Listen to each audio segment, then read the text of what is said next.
문제 34번입니다. 다음 중 아래 워크시트에서 F2셀의 소속이 영업 일부인 총 매출액의 합계를 계산하기 위한 수식으로 옳지 않은 것 됐습니다.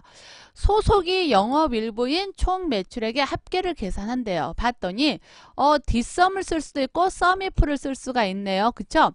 우리 뒷섬을 쓰는 경우에 한번 볼게요. 뒷섬을 쓴다 하면 어떻게 하면 되죠? 처음에는 전체 범위, 데이터가 있는 원본의 전체 범위 지정을 합니다. 그 다음에 두 번째로 계산할 열을 지정을 하는데, 계산할 열은 열 제목을 지정을 하셔도 되고요. 아니면 열 제목 있는 셀 주소를 지정하거나 아니면 위치를 지정하셔도 돼요. 즉 총 매출액을 계산할 거니까 총 매출액이 C1에 있지요. 그래서 열 제목인 C1을 지정하셔도 되고, 또는요 범위 지정한 것 중에서 A1부터 C15까지 범위 지정한 것 중에서 나는 1, 2, 3에서 세 번째 열에 있는 값 계산하겠다 해서 숫자 3을 지정을 하셔도 됩니다. 됐죠? 그 다음에 거기서 뭘 계산할까? 조건이 뭐예요? 조건은 소속이 영업 일부인 거죠. 그러면 소속이 영업 일부라는 조건을 범위 지정해 주시면 돼요. 또는 물론 뭐 B1에서 B2 이렇게 범위 지정을 하셔도 동일합니다. 소속이 영업 일부인 거는. 그래서 E1부터 E2 이렇게 범위 지정하시면 돼요. 그러면 1번과 2번은 맞는 식이네요. 그죠? 데이터베이스 함수는요. 안에 쓰는 게 모두 동일해요. 동일하고 다만 뒷섬을 쓰면 할게 뭐 에버리지 쓰면 평균, 카운트를 쓰면 개수 이렇게 되는 거죠. 데이터베이스 함수 안에 들어가는 거 동일하니까 봐두시고요.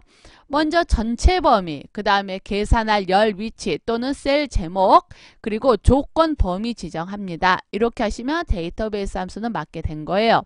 그 다음에 썸이프를 볼게요. 자, 썸이프 할 때 어떻게 해야 되나요? 먼저 비교할 목록 지정하셔야 되는 거죠.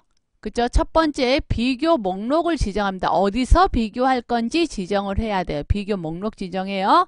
그 다음에 근데 4번은요. A1부터 C1 전체 범위 지정해버렸네요. 이렇게 하면 안 되겠죠. 비교 목록 지정하고요. 그 다음에 비교할 값 지정해요. 비교할 값을 지정을 합니다. 그 다음 세 번째로 뭐하냐? 계산할 값. 즉 계산 위치를 지정을 해주시는 거예요.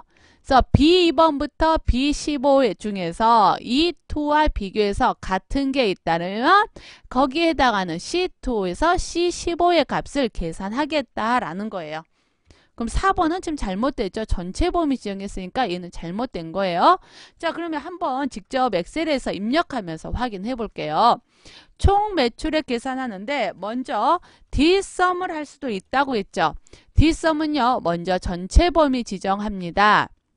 그 다음은 컴마에서요. 나는 C1에는 총 매출액 계산할 거고 조건은 뭐냐? 소속이 영업 일부인 것 계산할 거예요. 이렇게 하면은 나오죠. 자, 한번 다시 또 뒷섬에서요. 전체 범위 지정하고요. 컴마에서 나는 세 번째 열의 값 계산할 겁니다. 조건은 E1부터 E2에 있어요. 엔터 합니다. 어때요? 같은 값 나타나나요?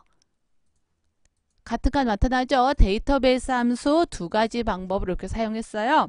그 다음에 썸이프를 볼게요. 썸이프 첫 번째 비교할 목록 지정해야 돼요. 그쵸? 그 다음에 컴마 B2부터 B15의 값을 E2에 있는 영업일부와 비교를 할 겁니다.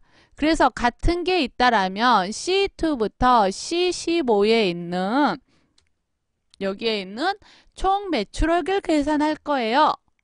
어때요? 계산식 같이 나오죠 지금? 이러면 다 맞다라는 말이죠. 근데 아까 4번에서는 어떻게 했냐면 썸이프에서요. 전체 범위를 지정을 해버렸어요. A1부터 C15 지정을 했어요. 그 다음에 컴마에서 E2 했고요. 계산은 C1부터 C15 했습니다. 요 계산식이 4번에 있는 거죠. 엔터 한번 해보면 어때요? 계산 되나요? 안 돼요. 0이 나오고 계산이 안 됩니다. 잘못된 수식이라는 거 알 수 있지요?